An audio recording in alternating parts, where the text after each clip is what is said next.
Para quem não me conhece, eu me chamo Luan, sou professor de Geografia, formado pela UFPA, sou músico carimbozeiro, né? Então, já faço parte do roteiro geoturístico desde 2018 e aí depois de formado venho contribuindo porque falar de patrimônio é sempre me sinto muito bem falando de patrimônio, né? Então, eu busco auxiliar a professora.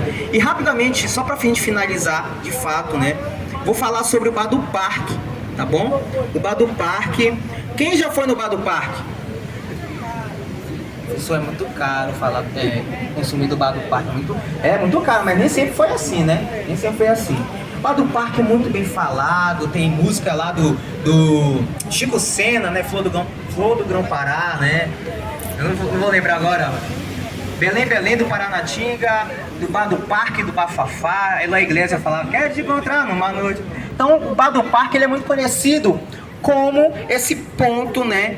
Esse ponto de entretenimento, ou foi por muito tempo assim conhecido como esse ponto de entretenimento, principalmente dos músicos, né? As noites boêmias da cidade voltada ao Bar do Parque, né? Inicialmente ele era aquela parte da bilheteria do teatro, né? O Teatro da Paz ele tinha essa bilheteria na parte externa, né? Durou alguns anos, os primeiros anos da inauguração do Teatro da Paz. Posteriormente, o Teatro da Paz ele vai construir sua própria bilheteria na parte interna, né, ao teatro, e aí o Bar do Parque ele já ganha uma nova função, né?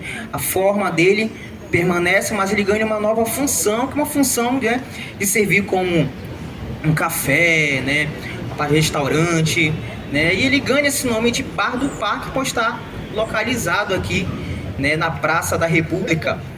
Então, só para resumir aqui, atualmente ele foi reformado em 2018, na verdade não tão atualmente, ele foi reformado em 2018.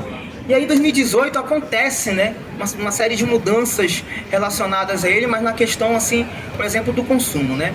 Em geografia a gente fala muito da gentrificação, né, que uma cidade quando você vai ter muitas coisas relacionadas a reformas, a revitalização de espaços, culturas, modos de vida são apagados.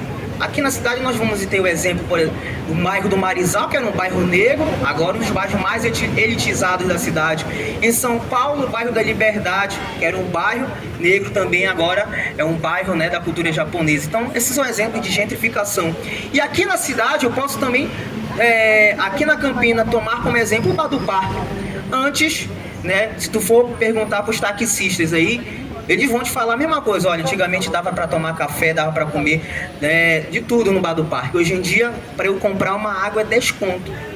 É muito caro, por quê? Porque o discurso da revitalização, ela traz também essa gourmetização, né? O aumento dos preços que vai justificar justamente esse discurso de revitalizar um espaço. É o que o Sancler fala, né? O professor Sancler, lá do NAIA, no UFPA, ele fala sobre a gentrificação do uso e do consumo. Ou seja, eu não sou proibido de entrar no Bar do Parque, mas será que eu posso consumir? Será que eu posso comprar uma água? Né? Ninguém vai proibir de entrar. Mesma coisa acontece na Estação das Docas. Então, você vai ter espaços que antes era acessível a todo mundo e hoje em dia, né, fica acessível uma parcela da população que tem o famoso aqué, né? O famoso dinheiro, cascalho, né, gente? E pra finalizar tudo isso aqui, né, falando sobre o carimbó, né, foi falado muito sobre a Belle Époque, né, como o período áureo, né, da economia paraense, mas também nós devemos lembrar da Belle Époque perversa, né, do período da borracha perversa, que excluiu, né, separou muitas pessoas, né, negras, escravizadas, foram segregados desse centro urbano. Né? Quando a gente fala de Belle Époque, também a gente precisa falar, né, da política do Antônio Lemos, né, o código de postura do Antônio Lemos, que era proibido muitas coisas de se fazer, inclusive tocar tambor era proibido, era um algo de balbúrdia. Então, quando a gente fala de Belle Époque, eu como carimbozeiro, né, neto de mestre de carimbó, eu preciso falar isso, que mestres antes de mim foram proibidos de tocar em espaços aqui, né? Espaços como esse. E hoje em dia a gente vem construindo, resistindo. E hoje em dia o carimbó ele entra no teatro. O teatro não se toca mais só ópera. Ó, isso aí, ó. Agora o carimbó ele entra. O carimbó ele entra junto com a ópera. Ele entra em espaços que antes eram proibidos. né? Então a gente, no movimento do Carimbó aqui de Belém, a gente usufrui da praça para mostrar a nossa manifestação, com muita resistência mesmo. Mas quando a gente fala de Belle Époque, a gente precisa falar disso, que o carimbó também tem uma relação direta com esse movimento, com esse processo, e resiste desde lá, e até hoje a gente continua resistindo. Tá bom, gente?